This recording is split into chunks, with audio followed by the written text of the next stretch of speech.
ذرا سوچئے کہ بھارت کی حکمران جماعت بی جے پی کے ایک لیڈر نے آپ کا سر تن سے جدا کرنے پر 2 کروڑ روپے کا انعام مقرر کر رکھا ہو تو کیا آپ بھارت جائیں گے؟ یہ وہ سوال ہے جو کچھ دن پہلے پاکستان کے وزیر خارجہ بلاول بھٹو زرداری کے دورہ بھارت کے راستے میں ایک بڑی رکاوٹ بن کر کھڑا تھا۔ چند ماہ پہلے دسمبر 2022 میں بھارتی وزیر خارجہ کے الزامات کا جواب دیتے ہوئے بلاول نے بھارتی وزیر اعظم نریندر مودی کو کسائی قرار دیا تھا، جس کے بعد اتر پردیش میں بی جے پی کے لیڈر منوپال بنسل نے بلاول کے سر کی قیمت 2 کروڑ روپے مقرر کی تھی۔ بی جے پی نے پورے بھارت میں پاکستان کے وزیر خارجہ کے خلاف مظاہرے کیے اور ان کے پتلے جلائے۔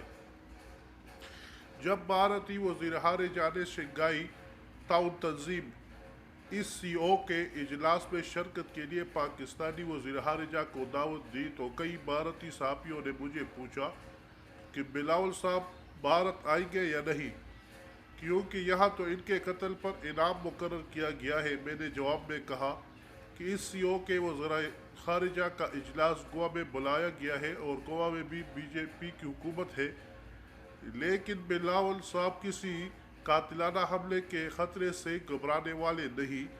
اصل مسئلہ یہ ہے کہ ان کے دورہ بھارت کو پاکستان میں اور مقبوضہ جموں کشمیر میں کس نظر سے دیکھا جائے گا۔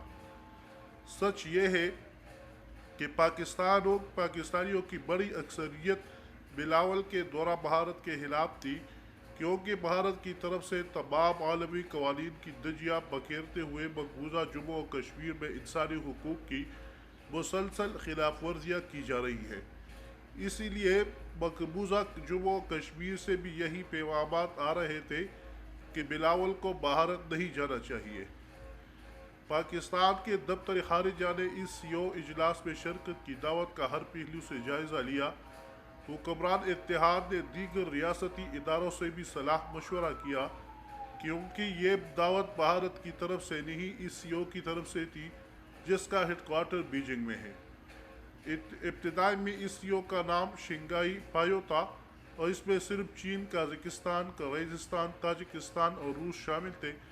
بعد میں ازبکستان کو بھی اس تنظیم میں شامل کر کے اس سی او کا نام دیا گیا۔ بھارت اور پاکستان کو بھی بعد میں اس سی او کی رکنیت دے دی گئی۔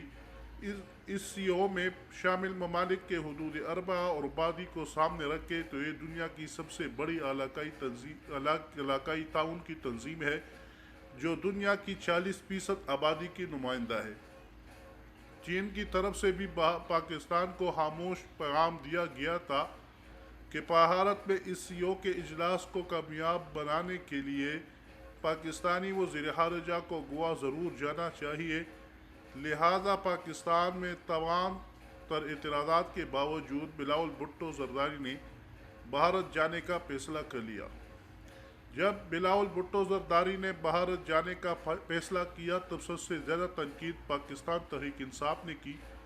سینٹ کے اجلاس میں تحریک انصاف والوں نے بلاول کے ساتھ ساتھ ان پاکستانی صحافیوں پر بھی تنقید کی جو اس سی او اجلاس کی کوریج کے لیے گوا گئے تھے، تاہم اسی پارٹی کے senior vice chairman Shah Mahmood Qureshi نے ٹائمز آف انڈیا کو انٹرویو دیتے ہوئے اس سی او اجلاس میں پاکستان کی شرکت کو کثیر الجہتی ضرورت قرار دیا۔ بلاول بھٹو زرداری 12 سال کے بعد بھارت کا دورہ کرنے والے پہلے وزیر خارجہ تھے، لیکن دورے کا مقصد صرف اور صرف اس سی او اجلاس میں شرکت کی۔ مودی کو کسائی قرار دینے والا پاکستانی وزیر خارجہ بھارت پہنچا تو بھارتی میڈیا کی توجہ کا مرکز بن گیا۔ بھارتی وزیر خارجہ بن کمروں بلاول سے ہاتھ ملاتے رہے، لیکن میڈیا کے سامنے ہاتھ باندھ کر نمستے کہہ دیا۔ پاکستان میں تحریک انصاف والوں کو موقع مل گیا اور انہوں نے چیخو پکار شروع کر دی کہ دیکھو دیکھو، جے شنکر نے بلاول کے ساتھ ہاتھ ملانے سے انکار کر دیا۔ بلاول نے اس سی او اجلاس میں بھرپور شرکت کی۔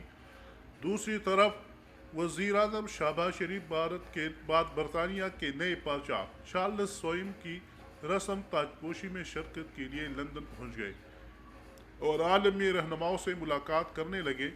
وہ لوگ جو پاکستان کو سبرتی تنہائی کے تانے دے رہے تھے انہیں منہ کی کانی پڑی، کیونکہ پاکستان کی وزیر خارجہ اور خارجہ دنیا کے دو مختلف ممالک میں عالمی رہنماؤں کے سامنے اپنی ریاست کا موقف پیش کر رہے تھے۔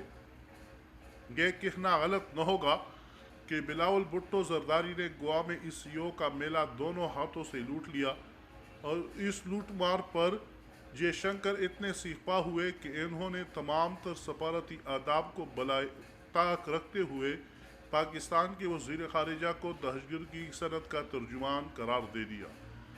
جے شنکر کے ان سفاکانہ ریمارکس پر بھارت کے کچھ اہل در بھی تڑپ اٹھے۔ انہوں نے کہا کہ دہشت گردوں نے بلاول سے اس کی ماں چھین لی۔ پہلا، بلاول دہشت گردوں ترجمان کیسے بن سکتا ہے؟ بلا بلاول دہشت گردوں کا ترجمان کیسے ہو سکتا ہے؟ جواب میں بلاول نے بھارت میں بیٹھ کر بھارت کے وزیر خارجہ کو دندان شکن جواب دیا۔ بلاول نے نہ صرف بھارت کو مسئلہ کشمیر پر اقوام متحدہ کی قرارداد یاد کرائی، بلکہ بھارتی صحافی راجدیپ سردیسائی کو انٹرویو دیتے ہوئے کہا کہ ہم پر دہشت گردی کا الزام لگانے والے بتائیں کہ بھارتی جاسوس کلبھوشن یادیو پاکستان میں کیا کر رہا تھا۔ بلاول نے یہ نقطہ بھی اٹھایا کہ بھارت کے ہر الیکشن میں پاکستان بڑا اہم ہوتا ہے، لیکن پاکستان کے الیکشن میں بھارت اہم نہیں ہوتا۔ بھارتی وزیر خارجہ جے شنکر نے بلاول بھٹو زرداری کے بارے میں جو عامیانہ زبان استعمال کی، اس کی وجہ سے بلاول کا یہ موقف تھا کہ بھارت کے ساتھ دو طرفہ مذاکرات اس وقت تک بحال نہیں ہوں گے جب تک مقبوضہ جموں کشمیر کی سابقہ آئینی حیثیت بحال نہیں ہوتی۔ جے شنکر نے انتہائی وحشتناک انداز میں کہا کہ اب پاکستان سے بات ہوگی تو صرف یہ کہ وہ آزاد کشمیر کو کب خالی کرے گا۔ جے شنکر کی نفرت بھری باتیں بلاول کے لیے کسی منٹ سے کم نہیں۔ جب جے شنکر انہیں دہشت گردی کی صنعت کا ترجمان قرار دے رہے تھے، اسی وقت بھارتی ریاست منی پور